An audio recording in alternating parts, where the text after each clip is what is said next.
Hello વિદ્યાર્થી મિત્રો, શ્રી કન્યા પ્રાથમિક વિદ્યાલય કાલાવડ ઈ લર્નિંગ એપ્લિકેશનમાં આપ સૌનું હાર્દિક સ્વાગત છે।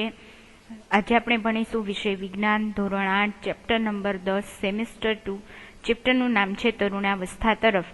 વિદ્યાર્થી મિત્રો, હવે આપણે લાસ્ટ લેક્ચર એટલે કે વિડીયો લેક્ચરની અંદર જોયું હતું કે અંતઃસ્ત્રાવો છે મનુષ્યની અંદર, બરાબર, એ શું કાર્ય કરે છે? તો કે એ વિકાસ અને વૃદ્ધિનું છે એ કાર્ય કરે છે। એની અંદર આપણે વાત કરી હતી કે લિંગી અંતઃસ્ત્રાવો છે, રાઈટ, કે લિંગી અંતઃસ્ત્રાવો છે એ શું કરે છે? તો કે મનુષ્યની અંદર છે એ પ્રજનન કાર્ય કરવા માટે સક્ષમતા છે એ પ્રાપ્ત કોણ કરાવે છે? તો કે લિંગી અંતઃસ્ત્રાવ। ત્યારબાદ આપણે નેક્સ્ટ પોઈન્ટ જોયો તો કે કીટકો અને દેડકામાં જીવનચક્ર પૂર્ણ કરવા માટે અંતઃસ્ત્રાવોનો ફાળો। એની અંદર આપણે દેડકાનું જીવનચક્ર છે એના વિશે વાત કરી હતી। ત્યારબાદ રેશમના કીડાનું જીવનચક્ર છે, તમે અહીં જોઈ શકો છો, બરાબર। એ બંને વિશે આપણે અભ્યાસ કરી ગયા હતા કે દેડકાને છે એ પુખ્ત બનવા માટે છે એ શેની જરૂર પડે છે? તો કે અંતઃસ્ત્રાવોની। એવી રીતે જે ઈયળ છે, બરાબર, ફૂદા છે, એમાંથી એને એ શું કરે? તો કે ઈંડા આપે। ત્યારબાદ એમાંથી શું થાય? તો કે ઈયળ બને, જેને આપણે શું કહેતા હતા? તો કે પ્યુપા, બરાબર। લાર્વા અને પ્યુપા એમ બે સ્ટેજ હતી જે રેશમના કીડાના જીવનચક્રની અંદર। તો એને પુખ્ત બનવા માટે શેની જરૂર પડે? તો કે અંતઃસ્ત્રાવની। ત્યારબાદ આપણે વિડીયો લેક્ચરની અંદર જોયું હતું કે જો વ્યક્તિના આહારમાં પર્યાપ્ત આયોડીન ન હોય તો શું તેને થાઇરોક્સિનની ઉણપથી ગોઈટર થઈ શકે કે નહીં, બરાબર? એ વિશે આપણે ચર્ચા કરેલી હતી। ત્યારબાદ છે એ પ્રવૃત્તિ નંબર 10.3 છે એ જોવાની હતી કે કોઈ સામયિક અથવા ડોક્ટર પાસેથી માહિતી એકત્રિત કરો અને આયોડીન યુક્ત મીઠાના મહત્વ પર એક નોંધ તૈયાર કરો અને તમે તેની જાણકારી ઇન્ટરનેટ દ્વારા પણ મેળવી શકો છો। જે તમને અહીંયા નીચે આપેલું છે કે આયોડીન સોલ્ટ હેલ્થ બેનિફિટ કરીને જે તમારે છે એ જો તમારે ચેક કરવું હોય, બરાબર, આયોડીન વિશે તમારે માહિતી મેળવવાની છે। જો તમે ડોક્ટર પાસેથી મેળવો તો ભલે, નહીતર તમે આ સાઇટ તમને આપેલી છે આયોડીન સોલ્ટ હેલ્થ બેનિફિટ, આવી રીતે સર્ચ કરશો તો તમને યુટ્યુબની અંદર અને ગૂગલની અંદર ઘણા બધા છે આયોડીન રિલેટેડ ઇન્ફોર્મેશન મળશે। તો આ પ્રવૃત્તિ તમારે કરવાની હતી, બરાબર, એના વિશે પણ આપણે અભ્યાસ કરી ગયા। ત્યારબાદ આપણે જોયું હતું 10.9 ટોપિક નંબર સ્વાસ્થ્ય। એની અંદર આપણે સ્વાસ્થ્યની ડેફિનેશન જોઈ હતી કે વ્યક્તિની શારીરિક તેમજ માનસિક તંદુરસ્તીને વ્યક્તિનું સ્વાસ્થ્ય કહેવામાં આવે છે, રાઈટ। જે અહીંયા એ આપણે વિડીયો લેક્ચરની અંદર જોયું હતું। અહીંયા હું તમને પીપીટીની અંદર એનો ઓવરવ્યૂ બતાવું છું, જે તમે લેક્ચર સ્ટોપ કરીને જોઈ શકો છો, બરાબર। તો એ ખાસ જોઈ લેજો। સ્વાસ્થ્ય, બરાબર, સ્વાસ્થ્ય આપણે જાળવી રાખવા માટે સંતુલિત આહાર લેવો જોઈએ, દરરોજ સ્નાન કરવું જોઈએ, બરાબર, ત્યારબાદ વ્યાયામ કરવો જોઈએ, એ બધું આપણે એની અંદર ભણી ગયા। ત્યારબાદ એની અંદર આપણે એક પોઈન્ટ જોયો તો તરુણની પોષણ આવશ્યકતાઓ, કે તરુણાવસ્થાની અંદર વૃદ્ધિ અને વિકાસ છે કેવી રીતે થાય છે? તો કે તીવ્ર થાય છે। એટલે તમારે શું કરવાનું? તો કે ત્યારે છે એકદમ બેલેન્સ ડાયટ છે લેવાનું છે, જે તમે આકૃતિની અંદર જોઈ શકો છો કે દાળ ભાત શાક રોટલી છે, કેવો છે? સંતુલિત આહાર। ત્યારબાદ ખોરાકની અંદર પ્રોટીન છે, કાર્બોદિત, ચરબી, વિટામિન તેમજ ખનિજ ક્ષારોની પર્યાપ્ત માત્રામાં હાજરી હોય એને શું કહેવાય? તો કે સંતુલિત આહાર કહેવાય। ત્યારબાદ આપણે વિડીયો લેક્ચરમાં જોયું હતું કે દૂધ પણ એક સંતુલિત આહાર છે, જે તમે અહીંયા આકૃતિની અંદર જોઈ શકો છો। ત્યારબાદ આપણે જોયું હતું કે ગ્રીન લીફી વેજીટેબલ્સ છે એ બધા શું છે? તો કે એ પણ એક સારો એવો સ્ત્રોત છે, બરાબર, મિનરલ્સ અને વાઇટામિન્સનો। ત્યારબાદ આપણે જોયું હતું કે ગોળ છે, બરાબર, એ શેનાથી ભરપૂર હોય છે? તો કે આયનથી ભરપૂર હોય છે, એટલે એ પણ તમારે લેવો જોઈએ। ત્યારબાદ છે માછલી છે, ઈંડા, એ બધી પ્રોડક્ટ્સ તમારે લેવી જોઈએ। ત્યારબાદ આમળા છે, નારંગી છે, એ શું છે? તો કે આયનનો ભરપૂર સ્ત્રોત છે એની અંદર રહેલો હોય છે, એટલે તમારે લોહ તત્વની જો જરૂરિયાત છે રુધિર બનવા માટે, લોહ તત્વ છે ખૂબ જ ઇમ્પોર્ટન્ટ છે, એટલા માટે લોહથી ભરપૂર ખોરાક છે તમારે લેવા જોઈએ, જે તમે બાજુની આકૃતિમાં જોઈ શકો છો। ત્યાર પછી આપણે જોઈએ નેક્સ્ટ પોઈન્ટ કે તમારા બપોરના તથા રાત્રિના ભોજનના ખાદ્ય પદાર્થ છે, બરાબર, એને તમારે તપાસ કરવાની છે। એના વિશે પણ આપણે વિડીયો લેક્ચરની અંદર જોઈ ગયા હતા કે તમે છે કઈ વસ્તુ છે ડાયટની અંદર લ્યો છો, કે તમે ચિપ્સ તથા પેકિંગ ફૂડ છે, બરાબર, આ બધી તમે આકૃતિની અંદર બાલાજીની બધી ફૂડ પેકેટ્સ જે માર્કેટની અંદર અવેલેબલ છે જોઈ શકો છો। ત્યારબાદ પિઝા, એવી રીતે ચિપ્સ છે, બર્ગર, પેસ્ટ્રી, આ બધું શું છે તો કે પેકિંગ ફૂડ છે કે જે ન લેવા જોઈએ. શા માટે? કારણ કે એની અંદર એટલા બધા જે પોષણક્ષમ તમારે ન્યુટ્રિયન્ટ્સ જોઈએ એ હોતા નથી, બરાબર. અને આવું બધું ખાવાથી શું થાય તો કે ઓબેસિટી, બરાબર, એટલે કે મેદસ્વીતા છે એ શરીરની અંદર આવે છે, જે ખૂબ જ હાનિકારક છે, જેના લીધે ડાયાબિટીસ થવાની પણ શક્યતા રહે છે, બરાબર. એ પણ આપણે જોઈ ગયા હતા. ત્યારબાદ જોઈએ પ્રવૃત્તિ નંબર 10.4. એમાં શું કરવાનું તો તમારા મિત્રોને એક જૂથ બનાવવાનું અને એવા ખાદ્ય પદાર્થના નામ લખો કે જે તમે ગઈકાલે નાસ્તામાં, બપોરે કે પછી સાંજના ભોજનમાં ખાધા હોય, અને એવા ખાદ્ય પદાર્થોની ઓળખ મેળવો કે જે ચોક્કસ વૃદ્ધિ માટે જવાબદાર હોય. જંક ફૂડને પણ ઓળખો કે જે તમે ગઈકાલે ખાધા હોય. તો આ પ્રવૃત્તિની અંદર તમારે નક્કી કરવાનું કે તમે છે મોર્નિંગમાં એટલે કે સ્નેક્સમાં શું લીધું હતું, ત્યારબાદ લંચની અંદર શું જમ્યા હતા, ત્યારબાદ ડિનરની અંદર તમે શું વસ્તુ લીધી હતી એની તમારે યાદી કરવાની. ત્યારબાદ એ પણ નોટિસ કરવાનું કે આખા દિવસ દરમિયાન તમે કોઈ જંક ફૂડ અથવા તો કોઈ પેકેટ્સ છે જે બહારથી લઈને પરચેસ કરીને કોઈ ખાધા હોય તો એની તમારે યાદી કરવાની છે. તો એકદમ સિમ્પલ પ્રવૃત્તિ છે જે તમે ઘરે અત્યારે છો તો કરી શકો છો, બરાબર, કે તમે દિવસ દરમિયાન શું ખાધું હતું. અને જંક ફૂડ છે એને બિલકુલ છે અવોઇડ કરવાનું છે, કારણ કે એમાંથી તમને શું આવવાની શક્યતા રહે તો કે એના લીધે મેદસ્વીતા છે એ શરીરની અંદર આવે છે, જેના પરિણામે આપણને ફટીગનેસ, ત્યારબાદ ડાયાબિટીસ છે, બરાબર, જે નાના બાળકોની અંદર જોવા મળે છે, જુવેનાઇલ ડાયાબિટીસ, એ પણ તમને થવાની શક્યતા રહે છે. એટલા માટે જંક ફૂડને અવોઇડ કરવાનું છે અને હેલ્ધી ફૂડ છે એટલે કે હેલ્ધી ડાયટ છે તમારે લેવાનું છે, જો તમારે તમારી વૃદ્ધિ અને વિકાસ છે એ સારી રીતે કરવો હોય તો.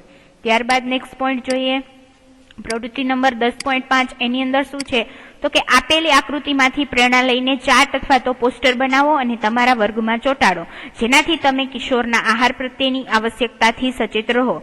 તેના માટે તમે તમારી રચનાત્મક શક્તિનો ઉપયોગ કરી તેને વિજ્ઞાપન સ્વરૂપે પણ પ્રદર્શિત કરી શકો છો. હવે જો વિદ્યાર્થી મિત્રો બાજુની આકૃતિમાં તમને સરસ મજાનો છે જે ચાર્ટ છે, બરાબર, એ તમને ત્રિકોણની અંદર બતાવવામાં આવેલો છે. એની અંદર તમે છે તમારા આઈડિયા મુજબ અલગ અલગ પ્રકારના ફૂડ છે એને લઈને તમે ચાર્ટ બનાવી શકો છો. જો અહીંયા તમને મેં એક ઉદાહરણ તરીકે એક ચાર્ટ છે આપેલો છે કે કઈ વસ્તુ છે કે કેવી રીતે લેવી જોઈએ. હવે તમને અહીંયા એક ટ્રિગોનોમેટ્રી એટલે કે ત્રિકોણની અંદર છે એ તમને એક ચાર્ટ આપેલો છે. એની અંદર તમને અલગ અલગ વસ્તુ છે ક્યારે લેવી, કેટલા પ્રમાણમાં લેવી એ બતાવવામાં આવેલું છે. સૌ પ્રથમ છે ઈટ લેસ, એટલે કે આ બધી વસ્તુ છે જે સૌથી ઉપર છે કે ચોકોલેટ છે, ત્યારબાદ જંક ફૂડ છે, આઈસ્ક્રીમ, એ બધું ઈટ લેસ, કારણ કે એની અંદર શું હોય તો કે ફેટ, ઓઇલ, સોલ્ટ અને સ્વીટ્સ, બરાબર, એ બધું ઓછા પ્રમાણમાં લેવું. પછી ઈટ મોડરેટરી એટલે કે મીડિયમ પ્રમાણમાં લેવું. તો શું ઈટ છે poultry, fish, egg, dry beans and dairy products એ મીડિયમ લેવી, બરાબર. ઈટ મોર એની અંદર શું છે તો કે વેજીટેબલ અને ફ્રૂટ્સ એ કેવી રીતે લેવા તો કે વધારે ખાઓ. ઈટ મોર એટલે કે એ વધારે લેવા વેજીટેબલ્સ અને ફ્રૂટ્સ, કારણ કે એમાંથી વેજીટેબલ્સની અંદર આપણે હમણાં જ જોયું કે રુધિર બનવાની પ્રક્રિયામાં લોહ તત્વ એટલે કે આયર્ન છે જરૂરી છે, અને એ આપણને શેમાંથી મળે તો કે ગ્રીન લીફી વેજીટેબલ્સમાંથી. એવી જ રીતે ફ્રૂટ્સમાંથી આપણને શું મળે તો કે વાઇટામિન્સ છે એ આપણને ફ્રૂટમાંથી મળે, એટલે એ વધારે ખાવાનું. અને ઈટ મોસ્ટ એટલે સૌથી વધારે ખાવાનું શું તો કે સ્ટ્રેન્સ અને સિરિયલ્સ, બરાબર, એટલે કે તમારે કઠોળ અને પલ્સીસ છે એ સૌથી વધારે ખાવાના, બરાબર. અને drink 6 to 8 glass of water or fruit dairy, બરાબર, એટલે 6 થી 8 ગ્લાસ પાણી છે એ દરરોજ પીવું. તો અહીંયા તમને સરસ મજાનો ચાર્ટ છે એ તમને એક્ઝામ્પલ તરીકે આપવામાં આવેલો છે. આ ચાર્ટ તમે અત્યારે ઘરે છો તો તમે બનાવી શકો છો અને તમારા ઘરને વોલ ઉપર લગાવી શકો છો, જેથી તમને ખ્યાલ આવે કે મારે છે કઈ વસ્તુ છે એ કયા પ્રમાણમાં લેવી, બરાબર. આ ખાસ ધ્યાન રાખવાનું છે. ત્યાર પછી નેક્સ્ટ પોઈન્ટ છે વ્યક્તિગત સ્વચ્છતા, બરાબર. પ્રત્યેક વ્યક્તિએ દરરોજ છે એ સ્નાન કરવું જોઈએ, બરાબર, કારણ કે સ્નાન કરવાથી આપણા શરીરની અંદર છે જે ખરાબ કચરો છે, ત્યારબાદ પ્રસ્વેદ ગ્રંથિમાંથી ઉત્પન્ન થતો પરસેવો છે એ બધું નીકળી જાય અને આપણું શરીર છે એ સાફ થઈ જાય, જેના લીધે શું થાય તો કે આપણા શરીરની અંદર જમ્સ ના આવે, એટલા માટે આપણને ઇન્ફેક્શન થવાના ચાન્સીસ છે એ ઓછા રહે. એટલા માટે પ્રત્યેક વ્યક્તિએ દરરોજ સ્નાન કરવું જોઈએ. કિશોરો માટે આ અત્યંત જરૂરી છે, કારણ કે પ્રસ્વેદ ગ્રંથિઓની વધુ પડતી સક્રિયતાથી શરીરમાં શું થાય તો કે દુર્ગંધ ઉત્પન્ન થાય છે અને શરીરના બધા જ ભાગોને સ્નાન કરતી વખતે સારી રીતે સાફ કરવા જોઈએ.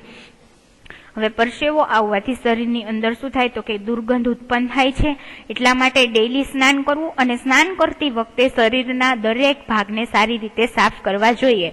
જો સફાઈ ન રાખવામાં આવે તો બેક્ટેરિયલ સંક્રમણ એટલે કે ચેપ થવાનો શું થાય તો કે ખતરો રહે છે. હવે છોકરીઓએ ઋતુસ્ત્રાવ દરમિયાન સફાઈનું છે એ વિશેષ છે ધ્યાન રાખવું જોઈએ. ડ્યુરિંગ પીરિયડ સાયકલ તમારે છે નિત્ય સ્નાન કરવું જોઈએ અને વ્યવસ્થિત છે સફાઈ કરવી જોઈએ. એના માટે તમને આકૃતિની અંદર બતાવવામાં આવેલું છે. અત્યારે માર્કેટની અંદર અલગ અલગ પ્રકારના છે તમને વિસ્પર્સ છે એ બધા અવેલેબલ છે, તો એનો બધાનો તમારે યુઝ કરવાનો અને વ્યક્તિગત સ્વચ્છતા છે એ જાળવવાની અને તમારે ચોકસાઈ રાખવાની. જો તમે ચોકસાઈ ન રાખો તો તમને છે બેક્ટેરિયલ સંક્રમણ એટલે કે ચેપ લાગવાના ચાન્સીસ રહે છે, જેના લીધે તમને અલગ અલગ પ્રકારના રોગો છે યોનિ માર્ગની અંદર થવાની શક્યતા રહે છે. હવે તેઓએ પોતાના ઋતુચક્રનું ધ્યાન રાખીને તેના માટે તૈયાર રહેવું જોઈએ. બરાબર, જ્યારે પીરિયડ આવવાના હોય ત્યારે તમારે ધ્યાન રાખવાનું અને એની માટે છે એ સચેત રહેવાનું છે. બરાબર, અને બધી આ પ્રોડક્ટ્સ છે એનો યુઝ કરવાનો અને દરરોજ છે એ વ્યક્તિએ દરરોજ સ્નાન કરવું જોઈએ. તમે અહીં આકૃતિની અંદર જોઈ શકો છો કે એક નાનું સરસ મજાનું બાળક છે એ સ્નાન કરી રહ્યું છે. બરાબર, એટલે વ્યક્તિગત સ્વચ્છતાની અંદર આ પોઈન્ટ છે ખાસ છે તમારે યાદ રાખવાના છે. ત્યારબાદ નેક્સ્ટ પોઈન્ટ છે શારીરિક વ્યાયામ. તો કે ખુલ્લી હવા એટલે કે તાજી હવામાં ફરવું તથા રમવું શરીરને ચુસ્ત તેમજ સ્વસ્થ રાખે છે. ખુલ્લી હવામાં એટલે કે બહારના વાતાવરણમાં તમારે શું કરવાનું તો કે વોકિંગ કરવાનું અથવા ફરવાનું અને રમવાનું. એનાથી શું થશે તો કે શરીરને છે એ ચુસ્ત હવા મળશે, તેમજ શરીર છે એ સ્વસ્થ રહે છે. બધા જ તરુણ છોકરાઓ તેમજ છોકરીઓએ બહાર ફરવું, વ્યાયામ કરવો તથા રમવું જોઈએ. બરાબર, આકૃતિની અંદર તમે જોઈ શકો છો કે જે છોકરી છે શું કરી રહી છે તો કે અલગ અલગ પ્રકારના સૂર્ય નમસ્કારના જે સ્ટેજીસ છે અલગ અલગ બરાબર એ પરફોર્મ કરી રહી છે, એટલે કે વ્યાયામ કરી રહી છે. તો તમારે નિત્ય કસરત કરવી, વ્યાયામ કરવો, ફરવું, રમવું અને ક્યાં કરવાનું એ બધું ખુલ્લી હવામાં.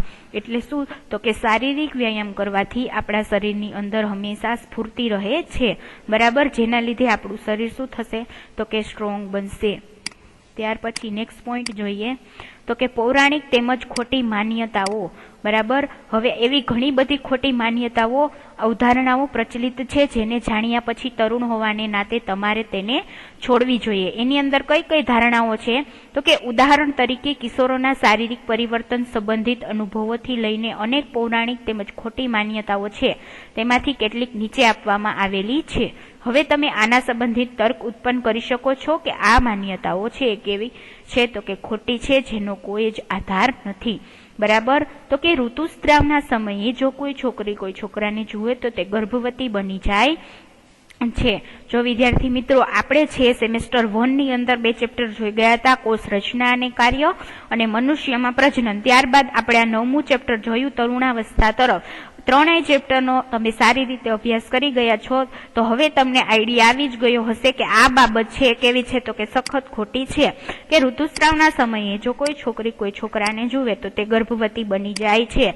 આ વાક્ય કેવું છે? બિલકુલ ખોટું છે, આવું ક્યાંય શક્ય છે નહીં. એટલે આ માન્યતા કેવી છે તો કે ખોટી છે અને તમારે હવે તરુણ હોવાના નાતે આવી માન્યતાઓ છે બરાબર એને તમારે ગણકારવાની નથી. બરાબર, એટલે કે એને તમારે નલિફાઈ કરી દેવાની કે આ વાક્ય છે એ બિલકુલ ખોટું છે. ત્યારબાદ બીજું જોઈએ તો કે સંતાનની જાતિ માટે કોણ જવાબદાર છે તો કે માતા જવાબદાર છે. હવે આપણે આ જ યુનિટની અંદર સંતતિનું લિંગ નિશ્ચયન કેવી રીતે થાય છે એ ટોપિકની અંદર જોઈ લીધું કે સંતાનની જાતિ માટે માતા છે એ જવાબદાર નથી. એટલે તમારે છે સંતાનની જાતિ માટે માતાને છે દોષી ગણવી છે એ બિલકુલ શક્ય નથી. બરાબર, એ અયોગ્ય છે જે તમે ભણી જ ગયા છો. ત્યારબાદ ત્રીજી જે માન્યતા છે કે ઋતુસ્રાવની અવસ્થામાં છોકરીનું રસોડામાં કામ કરવું નિષેધ છે. એવું ક્યાંય લખેલું નથી કે ઋતુસ્રાવ જ્યારે ચાલુ હોય ત્યારે છોકરીઓ છે એને કિચનની અંદર કામ ન કરવું, એટલે કે રસોઈ ન કરવી. આવી બધી પૌરાણિક માન્યતાઓ છે એને તમારે હવે તરુણ હોવાના નાતે આવી બધી માન્યતાઓ છે એને માનવાની નથી, કારણ કે તમે ચેપ્ટરની અંદર બધી માહિતી છે એ મેળવી લીધી છે. બરાબર, તો આ બધી માન્યતાઓ કેવી છે તો કે ખોટી છે, અને આવી બધી માન્યતાઓને માનીને તમારે એક સ્ત્રી હોવાના નાતે બીજી સ્ત્રીને છે હાર્મ કરવાની નથી. તો આ ટોપિકની અંદર તમારે આ બધું ધ્યાન રાખવાનું.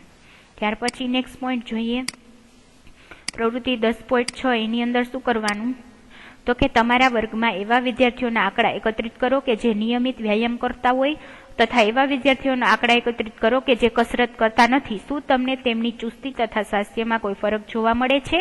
અને નિયમિત કસરતના લાભ પર એક અહેવાલ તૈયાર કરો.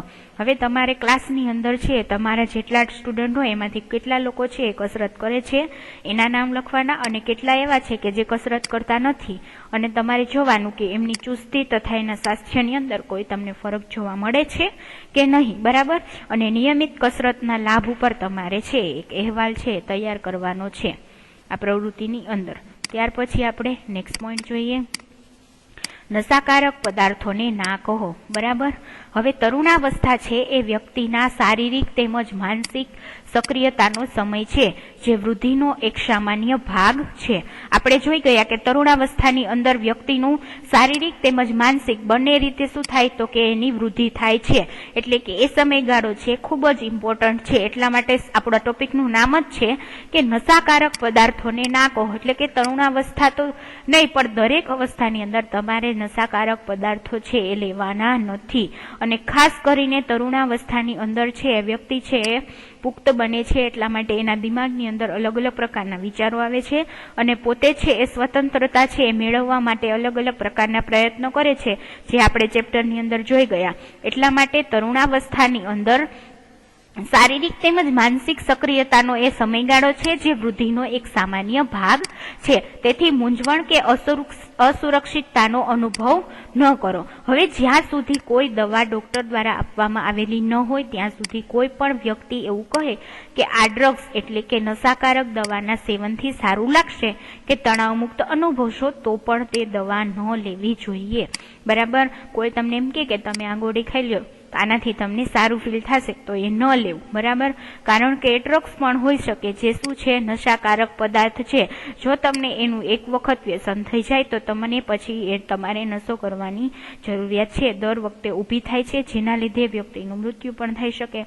એટલા માટે આવા કોઈ પણ નશાકારક પદાર્થો છે એ ન લેવા જોઈએ. હવે ડ્રગ્સ શું છે તો કે નશાકારક એક પદાર્થ છે જેની ટેવ પડી જાય છે, તો જો તમે તેનું સેવન એકવાર કરો છો તો તમને સતત એ લેવાની ઈચ્છા થાય છે, પરંતુ આગળ જતા તે હાનિકારક છે જે સ્વાસ્થ્ય તેમજ ખુશી બંનેને બરબાદ કરી દે છે. એટલા માટે ડ્રગ્સ છે આ જે નશાકારક પદાર્થ છે, ત્યારબાદ તમાકુ છે, સિગરેટ, પાન, મસાલા, ગુટકા, એ બધી વસ્તુ શું છે તો કે એક પ્રકારનો નશો જ છે. બરાબર, એક પ્રકારનું સેવન કરવાથી તમારા શરીરની અંદર ઘણા બધા રોગો પણ તમને થવાની શક્યતા રહે છે. એટલા માટે ડ્રગ્સ છે એને તમારે લેવાની નથી. એટલે કોઈ પણ પ્રકારનો નશાકારક પદાર્થ છે એનું સેવન છે તમારે કરવાનું નથી. અને આ વાતનું ખાસ છે તમારે ધ્યાન રાખવાનું છે.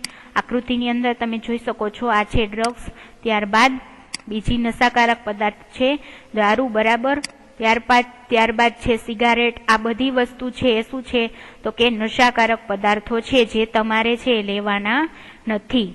આ વાતને ખાસ તમારે યાદ રાખવાની છે. જો તમે એડ્સના વિશે તો ચોક્કસ સાંભળ્યું જ હશે કે જે HIV નામના ખતરનાક વાયરસ દ્વારા થાય છે. બરાબર, આ વાયરસ એક રોગગ્રસ્ત વ્યક્તિથી સ્વસ્થ વ્યક્તિમાં ડ્રગ્સના ઉપયોગ કરવાવાળી સિરિંજ દ્વારા પણ થઈ શકે છે.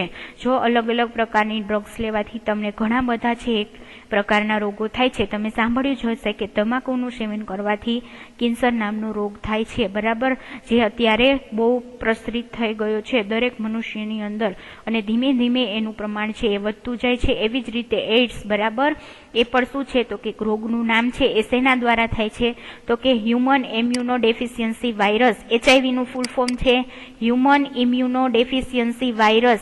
એ વાયરસના રોગ, ખતરનાક વાયરસથી છે એ આ રોગ થાય છે.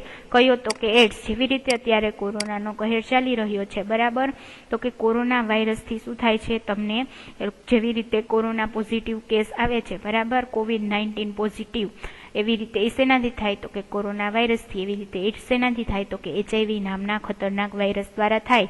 અને આ વાયરસ છે એ એક રોગગ્રસ્ત વ્યક્તિથી સ્વસ્થ વ્યક્તિમાં ડ્રગ્સના ઉપયોગ કરવાવાળી સિરિંજ દ્વારા પણ થઈ શકે છે. એટલે તમારે ડ્રગ્સ છે એનું સેવન કરવાનું નથી. હવે વાયરસનું સંક્રમણ બીજા માધ્યમ જેવા કે પીડિત રોગી માતા દ્વારા, સંતાનમાં દૂધ દ્વારા પણ થઈ શકે છે. એવી જ રીતે HIV થી પીડાતા વ્યક્તિની સાથે જાતીય સંપર્ક બનાવવાથી પણ HIV નામનો રોગ છે એ ફેલાઈ શકે છે. તો આ બધી બાબતનું છે તમારે ધ્યાન રાખવાનું છે.